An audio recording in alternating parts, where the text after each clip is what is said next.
Je suis le bon berger qui donne sa vie pour ses brebis.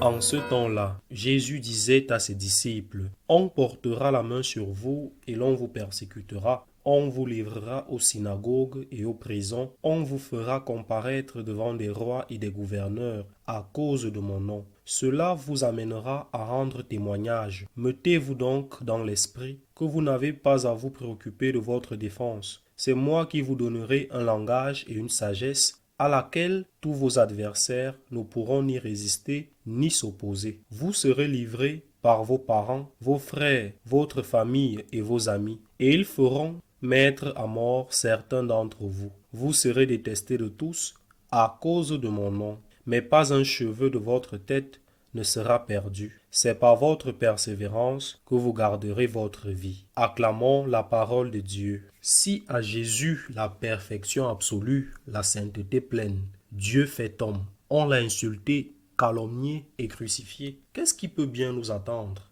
À nous, ses disciples, qui ne sommes certainement pas cette sainteté parfaite qu'est le Christ. Le Seigneur veut nous préparer à la persécution, même à celle qui surgit dans notre propre maison. Combien de fois, par exemple, ai-je rencontré des jeunes gens qui veulent se consacrer à Dieu et qui se heurtent à une opposition totale au sein même de leur famille, qui leur met toutes sortes de difficultés. Récemment, une amie à moi, franciscaine de Marie, me racontait que son petit-fils de 15 ans, encore jeune, certes, lui avait dit qu'à ses 18 ans, il voulait venir dans notre séminaire. Immédiatement, la mère de l'enfant, fille de cette dame, a bloqué totalement la situation. Elle ne veut absolument plus que sa mère parle à son fils. Dans cette famille, aller à la messe est considéré comme horrible. Prier est vécu comme une chose effrayante. Et on met des obstacles de toutes sortes, surtout si le jeune commence un discernement vocationnel.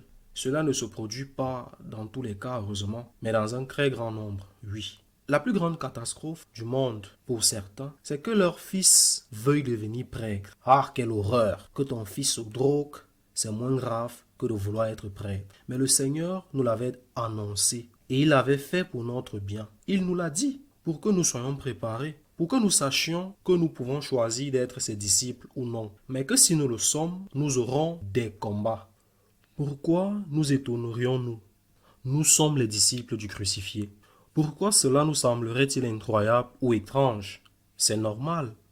Dans un monde livré aux démons, comment s'étonner que ce monde se rebelle contre nous si nous voulons suivre Dieu avec nos charges, notre histoire, nos péchés, mais avec un cœur qui veut suivre Dieu? Voilà pourquoi il est important d'écouter ces paroles de Jésus. Ne craignez pas.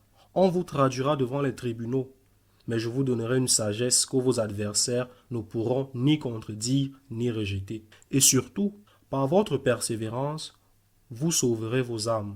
Tout est orienté vers la vie éternelle. Vous sauverez vos âmes.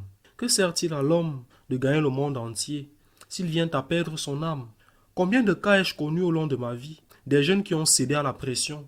Dans la plupart des cas, une pression exercée davantage par la mère que par le père, même s'il y a des exceptions. Une pression où la mère utilise toutes les cartes qu'elle possède.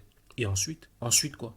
Ils n'ont pas été heureux. Peut-être sont-ils mariés, mais ils sont restés insatisfaits. Qu'a gagné cette mère ou ce père, ses parents, à empêcher leur fils de devenir prêtre? Qu'a-t-elle gagné? Qu'il devienne riche, si tant est qu'il soit parvenu, qu'il se marie et que son mariage soit heureux?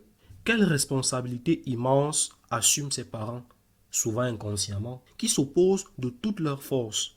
Et les armes des mères, surtout, sont très puissantes. Mais quelle responsabilité devant Dieu?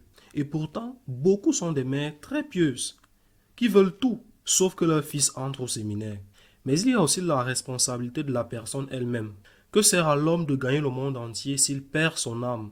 Et l'homme ne se perd pas seulement au sens de perdre la vie éternelle, ce qui est la plus grande perte, mais aussi au sens de perdre la paix ici-bas.